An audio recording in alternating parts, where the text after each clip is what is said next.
Hello అండి, ఎలా ఉన్నారు? ఈరోజు ఎంతో టేస్టీగా ఉండే పచ్చి బఠానీ సొరకాయ కర్రీ చేస్తున్నాను. ఇది చపాతీలోకి కానీ రైస్లోకి కానీ చాలా బాగుంటుంది.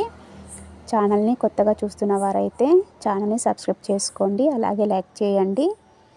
ఇప్పుడైతే మనము పచ్చి బఠానీ సొరకాయ కర్రీ ఎలా చేద్దామో చూద్దాం. ఫస్ట్ అయితే పచ్చి బఠానీని ఒలిచి పెట్టుకోవాలి. అలాగే సొరకాయని కూడా చిన్న చిన్న ముక్కలు కట్ చేసి పక్కన పెట్టేసుకోవాలి.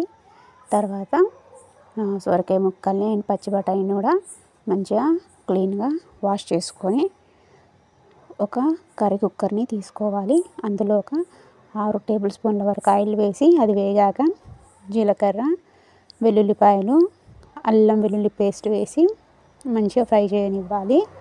తర్వాత అందులో కరివేపాకు కూడా వేసి అది వేగాక పసుపు కూడా వేసి అందులో కడిగి పెట్టుకున్న పచ్చి బఠానీని వేసేయాలి.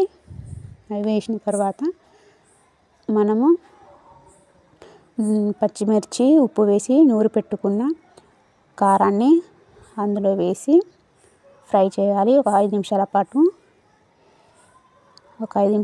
ఫ్రై అయిన తర్వాత సొరకాయ ముక్కల్ని కూడా ఇందులోనే వేసి మరొక 5 నిమిషాల పాటు ఉడకనివ్వాలి.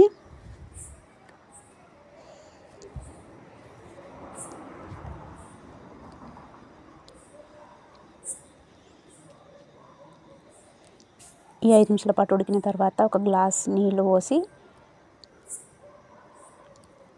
ఒక 2 విజిల్స్ వచ్చే వరకు మూత పెట్టేసుకోవాలి.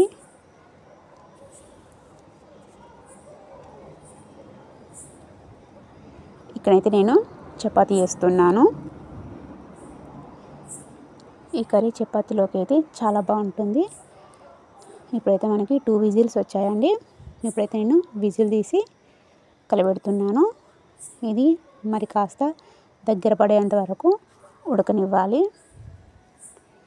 మనం ఇందులో పచ్చిమిర్చిలో ఉప్పు వేసి మెత్తగా పేస్ట్ లాగా నూరుకున్నాం కాబట్టి ఇందులో ఒకసారి టేస్ట్ చూసి సరిపోయిందో లేదో ఉప్పు చూసి మరి కాస్త వేసుకోవాలి. అది ఉడికిన తర్వాత కొత్తిమీర కూడా వేసి మరొక 5 నిమిషాల పాటు ఉడకనివ్వాలి. అంతే, ఎంతో టేస్టీగా ఉండే పచ్చి బఠానీ సొరకాయ కర్రీ చాలా బాగుంటుంది. మీరు కూడా ట్రై చేసి ఎలా ఉందో చెప్పండి.